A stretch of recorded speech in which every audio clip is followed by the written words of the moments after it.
नमस्कार, अश्विनी अन्नपूर्णा किचनमध्ये तुम्हा सर्वांचं खूप खूप मनापासून स्वागत.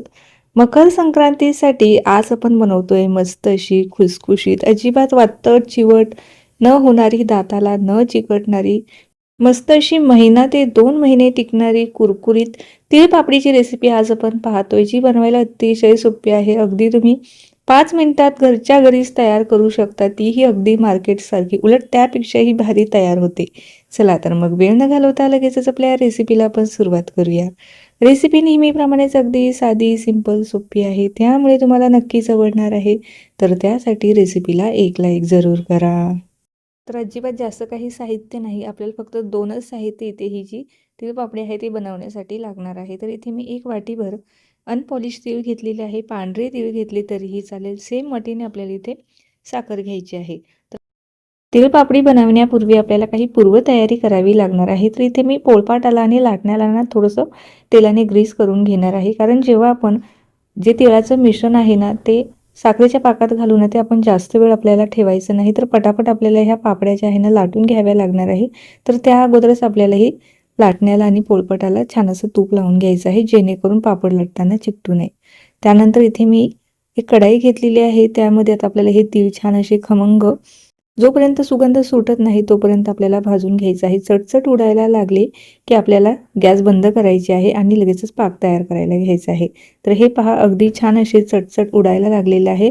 आणि जेव्हा हे तीळ छान भाजले जातात ना, त्याचा असा मस्त सुगंध सुटायला लागतो, हलकासा असा सुगंध सुटतो. त्यावेळेला आपले समजायचे की तीळ छान अशी भाजली गेलेली आहे. आता गॅस बंद करूया आणि हे जे तीळ आहे ना, हे आता साईडला काढून घेऊया आणि लगेचच पाक तयार करायला घेऊया. तर आता इथे ना ही तिळपापडी बनवण्यासाठी इथे मी साखर वापरलेली आहे. आता तुम्हाला इथे साखर वापरायची नसेल ना, तर सेम प्रमाणामध्ये तुम्ही इथे गूळ वापरू शकता. फक्त चिकीचा गूळ न वापरता साधा गूळ आपल्याला इथे वापरावा लागणार आहे. आणि आता हे तीळ आणि जे साखरेचं प्रमाण आहे ना, समप्रमाणात घ्यायचं आहे. जर 100 ग्रॅम तुम्ही तीळ घेतले ना, तर 100 ग्रॅमच तुम्हाला इथे साखर वापरावी लागणार आहे. आणि गूळ जरी घेणार असाल ना, तर 100 ग्रॅमच तुम्हाला इथे घ्यायचं आहे. पाक तयार करताना ना गॅस आपल्याला अगदी कमी ठेवायचा आहे. मोठ्या गॅसवरती हा पाक अगदी जास्त डार्क रंगावर येतो, काळपट होतो. आपल्याला असा पाक नाही, थोडासा हलकासा ब्राउनिश असा हा पाक आपल्याला तयार करायचा आहे. तर कमी गॅसवरती एक 2 ते 3 मिनटं आपल्याला हा पाक मस्त असा शिजवून घ्यायचा आहे. फक्त साखर छान व्यवस्थित वितळली पाहिजे एवढंच. जेव्हा साखर वितळेल ना, तेव्हा आपल्याला यामध्ये 1 चमचाभर साजूक तूप घालायचं आहे किंवा बटर घालायचं आहे. ज्यामुळे आपली जी चिक्की आहे ना, खुसखुशीतही होते आणि छान असा साजूक तुपाचा फ्लेवर आपल्या चिक्कीला येतो. तर आता लगेचच हे जे तीळ आहे ना, ते यामध्ये मी मिसळून घेतलेले आहे. आता हे आपल्याला जास्त शिजवत बसायचं नाही. जेव्हा मी यामध्ये तीळ घातले ना, तेव्हा गॅस पूर्ण बंद करून ठेवलेली होती. शिजवायचं नाही, फक्त पाक तयार झाला की लगेचच आपल्याला यामध्ये भाजून घेतलेले तीळ फटाफट मिक्स करायचं आहे. आणि हे मिश्रण आपल्याला जास्त काही थंड होऊ द्यायचं नाही. हे गरम गरम असतानाच याचे जे तीळ पापड आहे ना, ते आपल्याला बनवून घ्यायचे आहे. तेव्हाच हे फटाफट होतात.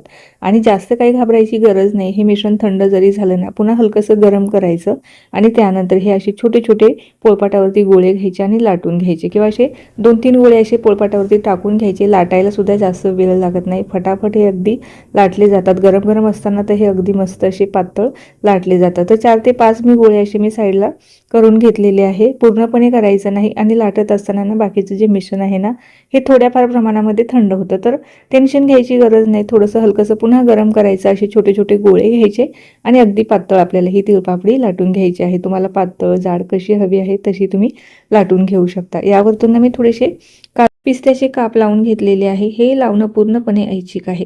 आता जोपर्यंत लाटता येईल ना, तोपर्यंत आपल्याला ही मस्त अशी पातळ लाटून घ्यायची आहे. तर हे पहा, अशी लाटली गेलेली आहे. दुसराही अजून गोळा इथे मी घेतलेला आहे. थोडंसं गोल करून घेते आणि अगदी पातळ लाटायची आहे. आता ही जी साखर आहे ना, जोपर्यंत गरम असते ना, तोपर्यंत ही अगदी पातळ अशी लाटली जाते. ही जशी जशी घट्ट व्हायला लागते ना, तर ती अजिबात लाटली जात नाही. तर त्यामुळे ही थोडीशी कृती फास्ट करायची आहे. तर यावरतून पुन्हा एकदा मी थोडेसे पिस्त्याचे काप लावलेले आहे. आता तुम्हाला अशा छोट्या छोट्या पापड्या बनवायच्या नसेल ना, तर तुम्ही अगदी एकदाच हे मिश्रण असं पोळपाटावरती टाकून घ्यायचं आहे आणि पटापट मोठी अशी तुम्ही पातळ अशी पापडी लाटून घेऊ शकता. आवश्यकता नाही की अशा छोट्या छोट्याच पापड्या बनवल्या पाहिजे. फक्त नंतर आपल्याला स्टोअर करून ठेवताना त्याचे तुकडे करावे लागेल, यासाठीच मी अशा छोट्या छोट्या ह्या तिळपापड बनवून घेतलेल्या आहेत. संपूर्ण पापड्या माझ्या इथे बनवून झालेल्या आहे. काय कुरकुरीत दिसत आहे, मस्त असा रंग आलेला आहे. अगदी ह्या महिना ते 2 महिने अशाच कुरकुरीत राहतो. बऱ्याचदा ह्या जे तिळपापड आहे ना, यांना ओलावा सुटतो, परंतु आपण यामध्ये साखर वापरलेली आहे ना, याला लवकर जास्त ओलावा सुटत नाही. ह्या मस्त अशा कुरकुरीतच राहतात. एखाद्या हवाबंद डब्यामध्ये भरून ठेवायच्या, मस्त ह्या टिकतात आणि खायला सुद्धा खूप छान लागतात. आणि थंडीमध्ये तिळाचे पदार्थ खाणं तर शरीरासाठी खूपच फायदेशीर आहे. आता हे तीळ पापड बनवण्यासाठी इथे मी साखर वापरलेली आहे. जर तुम्हाला साखर वापरायची नसेल आणि अजूनच पौष्टिक बनवायचे असेल ना, तुम्ही इथे गूळ वापरू शकता. त्याचे हे तीळ पापड छान असे बनतात. तर आता हे तीळ पापड किती कुरकुरीत झालेले आहे ते तुम्हाला दाखवते. पातळही झालेले आहे, मस्त असे कुरकुरीत सुद्धा झालेले आहे. आणि साखरेमुळे ना हे जे तीळ पापड आहे ना, अजिबात खाताना दाताला चिकटत नाही. साखरेचा आपण छान व्यवस्थित पाक तयार करून घेतलेला आहे. कडक पाक नाही तर फक्त साखर वितळून आपण या ठिकाणी घेतलेली आहे.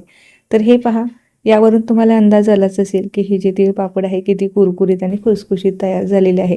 तर ह्या मकर संक्रांतीला हे पापड नक्की बनवून पहा आणि कसे झाले ना ते कळवायला मला अजिबात विसरू नका. फक्त 2 साहित्यामध्ये आणि जास्तीत जास्त म्हणाल ना, एक 5 ते 7 मिनिटं वेळ हे पापड बनवण्यासाठी मला इथे लागलेला आहे. तर नक्की ट्राय करून पहा, कसे झाले ते कळवायला अजिबात विसरू नका.